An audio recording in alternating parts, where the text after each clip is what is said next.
वो ये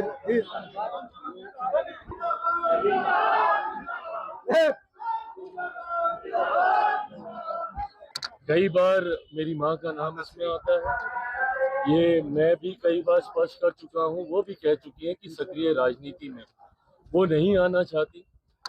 मेरी प्राथमिकता ये नहीं कि किस दल का कौन जा रहा है, प्राथमिकता ये है कि पांचों के पांचों मजबूत ऐसे लोग राज्यसभा जाएं जो सही मायनों में बिहार के से जुड़े हुए विषयों की बातों को राज्यसभा के उस मंच पर रख पाए।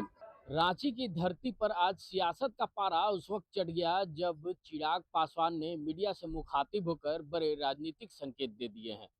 चिराग पासवान ने साफ शब्दों में कहा है कि बिहार में होने वाले राज्यसभा चुनाव में पांचों की पांचों सीट जीतकर एनडीए आएगी। तो ऐसे में साफ बड़ा दावा करते नजर आ रहे हैं चिराग पासवान। साथ में उन्होंने कहा कि जनता का विश्वास हमारे साथ है और विपक्ष के पास मुद्दों की कमी है। यह बयान ऐसे वक्त आया है जब बिहार की सियासत में राज्यसभा चुनाव को लेकर गहमा गहमी तेज है।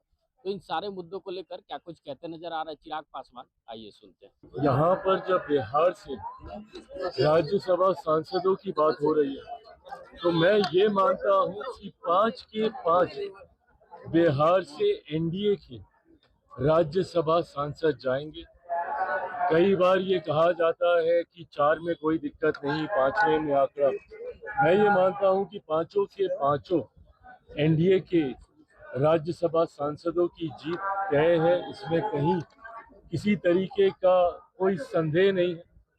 यकीनन लोक जनशक्ति पार्टी रामविलास की इन सांसदों के चयन में हम लोग के 19 विधायकों की एक अहम भूमिका है और गठबंधन के भीतर अभी इसको लेकर चर्चाएं चल रही हैं। कई बार मेरी माँ का नाम इसमें आता है। ये मैं भी कई बार स्पष्ट कर चुका हूँ, वो भी कह चुकी है कि सक्रिय राजनीति में वो नहीं आना चाहती। मेरी प्राथमिकता ये नहीं कि किस दल का कौन जा रहा है, प्राथमिकता ये है कि पांचों के पांचों मजबूत ऐसे लोग राज्यसभा जाएं जो सही मायनों में बिहार के से जुड़े हुए विषयों की बातों को राज्यसभा के उस मंच पर रख पाए। इसके लिए बहुत जल्द नामों की भी घोषणा कर दी जाएगी। गठबंधन में बातचीत लगभग आगे बढ़ चुकी है और जल्द सारे नाम भी सामने आएंगे। बंगाल और असम के चुनाव पार्टी आज की तारीख में एक्सपेंशन मोड में है, विस्तार की सोच रखती है और इसी का ही परिणाम है कि झारखंड में भी हमारे विधायक हैं, नागालैंड में हमारे विधायक हैं। ऐसे में बाकी राज्यों में भी पार्टी का विस्तार हो, इस दृष्टि से पार्टी के संगठन को तैयार किया जा रहा है। ये जिम्मेदारी हमारे खगड़िया के सांसद राजेश वर्मा जी को दी गई है। उन्होंने पिछले दिनों कुछ दिन का प्रवास असम और बंगाल में उन्होंने किया था।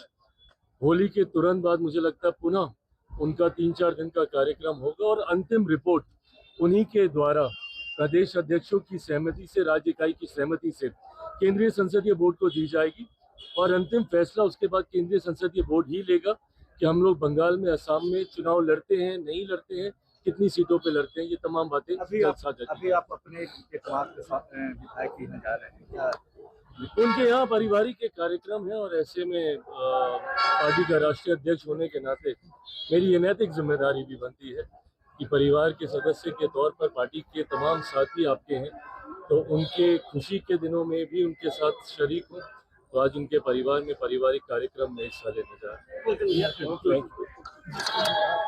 तो सुना आपने चिराग पासवान क्या कुछ कहते नजर आ रहे थे। बंगाल में भी चुनावी तैयारी बात सिर्फ बिहार तक सीमित नहीं रही है। चिराग पासवान ने संकेत दिया कि पश्चिम बंगाल में भी पार्टी अपनी मौजूदगी मजबूत करेगी। उन्होंने कहा कि पार्टी की कमेटी बैठक के बाद यह तय किया जाएगा कि चुनाव में प्रत्याशी उतारे जाएंगे। यानी साफ यह कि बंगाल की सियासत में भी एलजेपी रामविलास अपनी राजनीतिक जमीन तलाशने में जुटी है। तो अब देखना होगा कि क्या वाकई बिहार में होने वाले राज्यसभा चुनाव के बाद बंगाल में एलजेपी रामविलास कितनी मजबूती के साथ अपने प्रत्याशियों को उतारती है, ये देखने वाली बात होगी। ऐसे ही तमाम खबरों के साथ जुड़े रहने के लिए हमारे चैनल को लाइक एंड सब्सक्राइब जरूर करें। अमित कुमार, माई पीडीए समाचार, रांची।